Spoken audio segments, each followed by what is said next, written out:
ஆண்டவராகிய இயேசு கிறிஸ்துவின் நாமத்தினாலே இந்த 8வது மாதத்தை காணும்படி தேவனாகிய கர்த்தர் நமக்கு கிருபை கொடுத்திருக்கிறபடியாலே என் தேவனை அதிகமாக துதிக்கிறேன். இந்த 8வது மாதத்துக்கான வேத வசனம் செப்பனை எழுதின தீர்க்கதரிசன புத்தகம் 3வது அதிகாரம் 19வது கடைசி வார்த்தை இப்படியாய் சொல்லுகிறது: அவர்கள் வெட்கம் அனுபவித்த சகல தேசங்களிலும் அவர்களுக்கு கீர்த்தியும் புகழ்ச்சியும் உண்டாக்கும்படி செய்வேன் என்று ஆண்டவர் வாக்குரைத்தார். யார் அந்த அவர்கள்?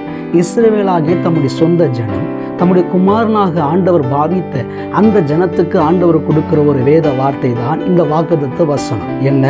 அவர்கள் அனுபவித்த எல்லா இடங்களிலும், வெட்கம் அனுபவித்த எல்லா இடங்களிலும் அவர்களுக்கு புகழ்ச்சியும் கீர்த்தியை உண்டாக்குவாராம். இன்றைக்கும் இந்த மாதத்துக்கான வேத வார்த்தையின் மூலமாய் ஆவியானவர் சொல்லுகிற வார்த்தை: நீங்கள் எந்தெந்த இடத்துல வெட்கத்தை அனுபவித்தீர்களோ, வேதனைகளை அனுபவித்தீர்களோ, பிரச்சனைகளை அனுபவித்தீர்களோ, அந்த இடங்களிலே கர்த்தர் இந்த மாதத்திலே உங்கள் தலைகளை உயர்த்தி, உங்கள் பெயரை பெருமைப்படுத்தி, உங்களை கீர்த்தியினாலும் ஆசீர்வாதத்தினாலும் செழிப்பினாலும் சமாதானத்தினாலும் நிச்சயமாகவே நிறைத்து உங்களோடு கூட கர்த்தர் இந்த மாதத்தில் இருக்கிறார் என்பதை நிரூபிக்கும்படி உங்களை மகிமையினாலும் கனத்தினாலும் ஆண்டவர் இந்த மாதத்துக்குரிய எல்லா ஆசீர்வாதத்தினாலும் நிறைத்து உங்களை ஆசீர்வதிப்பேன் என்று கர்த்தர் சொல்லுகிறார். கர்த்தர் இந்த மாதத்தில் உங்களோடு கூட இருப்பாராக.